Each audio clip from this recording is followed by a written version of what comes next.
What's going on, guys? This is Miasin and welcome to the in-depth, really in-depth CyberDark deck profile. Not a lot of people even tried considering this deck, and one of the funniest comments I always read on YouTube is, "As a CyberDark player, here is my insight," which is absolutely hilarious because I still don't believe that there's such a thing as a CyberDark player, but this final card that we got, well, not really final, well, hopefully not final, this card, CyberDark Invasion, was almost enough to finally make it a cohesive strategy, because at least now there is something that can consistently snowball advantage for you, whereas before you weren't really getting recursion or any of that, and the deck wasn't really applying a lot of pressure on your opponent, and every effect was always like a going second effect. So, you know, the CyberDark Claw and Cannon's equip effect, like during damage calculation if your monster battles, like what the frick, you're not doing anything with those monsters, and CyberDark Claw only had like Horizon and Inferno to search,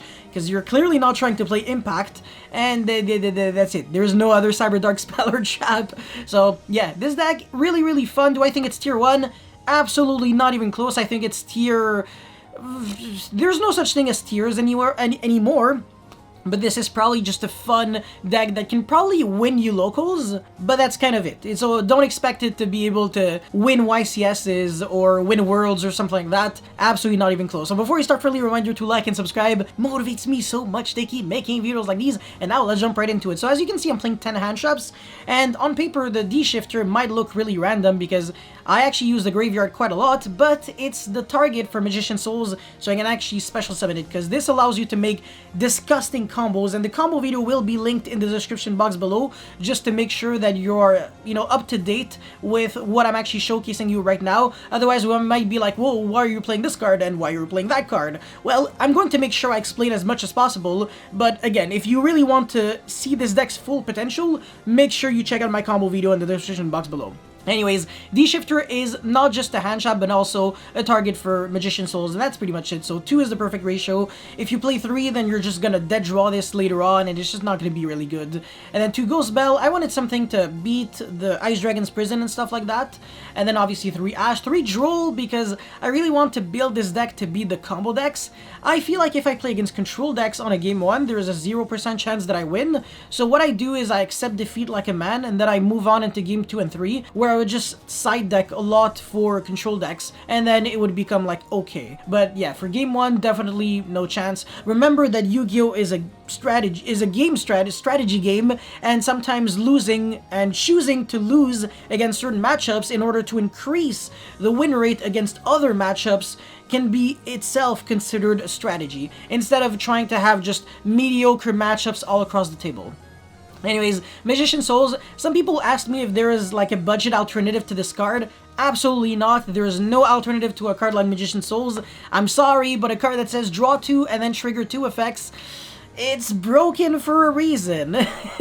This card is really good, and there are so many things that you can do with Magician Souls. It's also a Guard Dragon combo enabler because of the weird column that you have access to. You're going to be able to make Guard Dragon LP in column 2 or 4, and then after that you can make a Buster Whelp in column 1, the same just right on top of the LP that you summoned, and then LP is going to have a column to special summon a monster from the deck which is really good. And yeah, Magician Souls is way too good for too many reasons, so you need to play 3.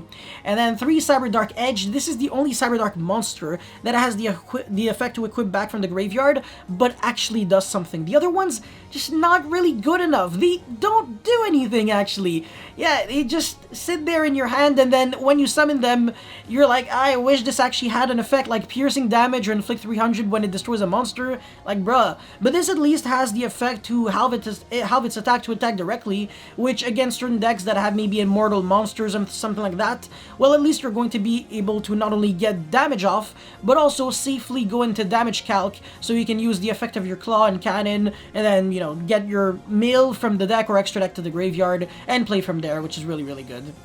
And obviously, 3 CyberDark Cannon with CyberDark Claw. This you can discard it and search for a CyberDark Machine monster, so Edge and Chimera.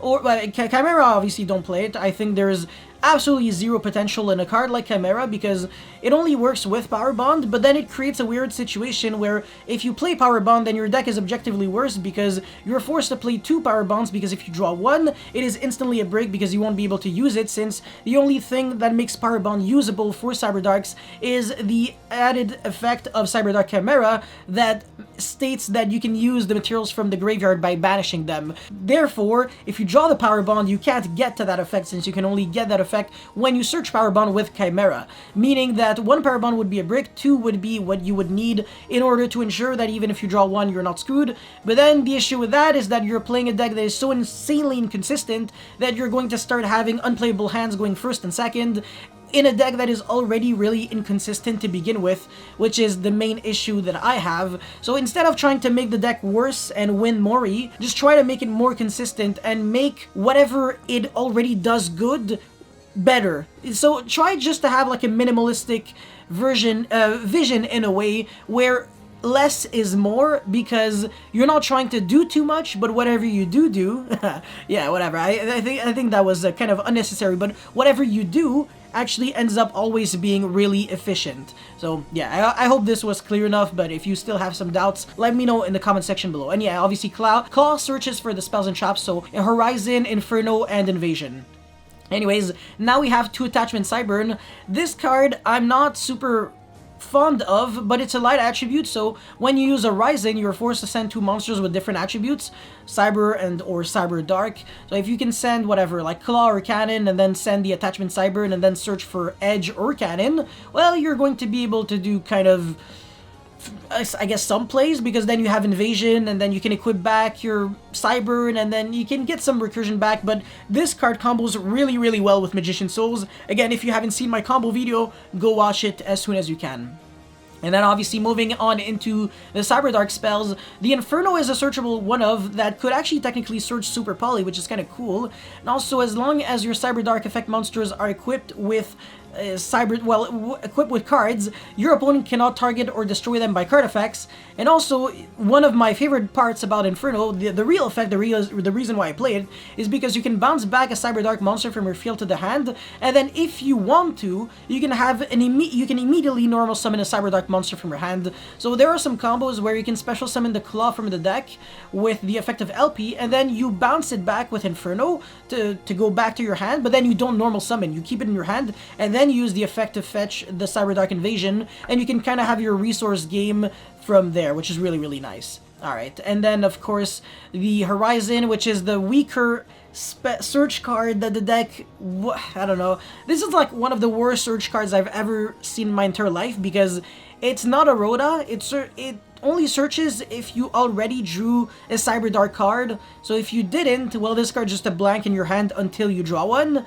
And yeah, that's just not the correct way to go. But yeah, and unfortunately, I'm still playing it because I want to have as many CyberDark starters as possible. Like Cannon is a starter, kind of, Horizon, and then of course, the Edge if you have the Claw, or yeah, that's pretty much it. Alright, now for the trap cards, Ice Dragon's Prison is just a really good one. Dragon Punishment is shockingly way better than you think. It's not just a card that sends Entis and that's all. You can send CyberDark End Dragon with CyberDark Dragon and Cyber End Dragon, and then when you have all 3 in the graveyard, you can make Clock Lizard. This is a monster that requires 2 Cyberus monsters in order to be summoned, and pretty much every monster in your deck is Cyberus, even though not a single one is. And this is kind of like a cute oxymoron because it's a statement that makes no sense, but it is completely true, because let's say Ghost Bell, Ash, and Droll, you draw these cards, you can turn them into Salamangreat El Mirage if you normal summon them, or even Droll you can make Link Rebo, same thing with Magician Soul. So these 2 cards are Cyberus monsters, and then this, if you don't have a monster equipped to it, you can also make El Mirage with it, and of course the CyberDark Cannon and CyberDark Claw, I mean, they're never really going to be your normal summons anyway, so really nice synergy right there with the Clock Lizard, allowing you to just pretty much banish. Actually, it's kind of like a miracle fusion for the deck, which is really cool. And then of course CyberDark Invasion. This is definitely a 3 of, because you can use both effects in one turn, so the first and the second effect, but you need multiple copies, like 2 copies, and the third copy is just going to be a backup, so even the worst case scenario isn't that bad. The really bad case scenario in CyberDark just in general is bricking and not really getting your engine started, but like I said, this is an issue that I tried my best to work on, and there's not anything that I can do to help mitigate it. And I can guarantee you that this is by far the best deck list on YouTube. It's not even close because, like I said, the other people were messing around with Power Bond and CyberDark Chimera, which is not the way to play this deck. Anyways, Triple Solemn Strike because it's just a good card. That's all I had to say. And of course Imperial Order because I'm only playing 4 spells. That's kind of like the only thing that you can play. You can play Upstart, but then you randomly start losing to Droll for no reason, and then you can no longer use the effect of Cannon and Claw, which kind of sucks. But yeah, anyways, for the extra deck, CyberDark and Dragon, CyberDark Dragon, Cyber and Dragon, Triple Entis, Wind, Pegasus, Agonister. The Deco Talker Heat Soul, I showcased it in combo number 1 in my combo video. Clock Lizard, alright. Security Dragon, this is the monster that you make in order to go into Deco Talker Heat Soul. And then Hieratic Seal, Buster Whelp, no, Protector Whelp, sorry. LP, Link Rebo, Salaman Creed, Mirage. You could actually find a way to make Pisty work in the deck. I just don't really have any ideas right now, but if you think of something, let me know, because that could be really, really nice. Anyways, for the idea section, I don't really have a side deck, obviously, because this deck is still subject to change, and with just 1 extra card, it could be like a playset of cards, which could actually add even more cards to the deck. So Cyber Dragon Core is still kind of like an idea that I have because it can search Invasion, Horizon, and Inferno, but then it requires your normal summon, and you can't use your normal summon on good cards like, well, good cards. Cards like Edge in order to equip back your monsters, and of course this is not a Cyber Dark monster, so you won't be able to equip it with a monster from the graveyard with Invasion, so that kind of blows, but yeah. Anyways, Noctovision, I showcased some beautiful plays with this. It also makes you safe from cards like Twin Twister and Cosmic Cyclone because it can banish itself from the graveyard and then negate a card or effect that would target face down back row you control, which is really cool. Dragon Buster Destruction Sword. I also showcased some combos with this. It's pretty cool. Relinquish Tanima, obviously, for all those level 1 monsters, so Magician Souls and Joel and Logbird. And then Lightning Storm evenly, Forbidden Drop. These are good going second cards. Forbidden Drop is the one that I kind of wanted to talk about, because if you have your Cyber Dark cards equipped, they're actually treated as spells. So when you send them to the grave, you not only trigger their effects, but also you get to negate more effects your opponent controls. So Forbidden Drop in conjunction with cards like Torrential, or I guess the Mirror Force cards, Needle Sealing and stuff like that, would allow you to break boards going second, and Forbidden Drop and Solemn Strike kind of just do the same role, fulfill the same purpose going second, which is really cool. World Legacy Guard Dragon is the next card that I wanted to talk about, because it is a card that either allows you to combo out of nowhere, which is really cool because you can play with the columns by putting LP in a column that it can always summon to, or you can actually choose to recycle back from the graveyard to the hand, which can get you back recursions for Claw and Cannon because they are really relevant cards in the hand, and on the field, well, at least they can Guard Dragon combo. So a card like World Legacy Guard Dragon kind of always has some form of usability, but the issue is that it does clash a lot with Horizon, so it definitely does matter if you want to choose to play a combo-oriented build that can Guard Dragon combo more consistently, or a build that just is a bit more dedicated on the cyber aspect of the deck. Anyways, so for more side deck floodgates that you could play, there can only be one, and Summon Limit are just 2 insanely good options. This deck can easily lock you out, lock your opponent out from doing pretty much anything productive. You can have an Edge equipped with a Claw, and then CyberDark Invasion, which is just 2 cards, and with like something like, I don't know, Inferno, Summon Limit, there can only be 1. Your opponent can't do anything. He can't just jump over your Inferno, your Edge, sorry. He can't destroy it with cards like Regeki, he can't target it.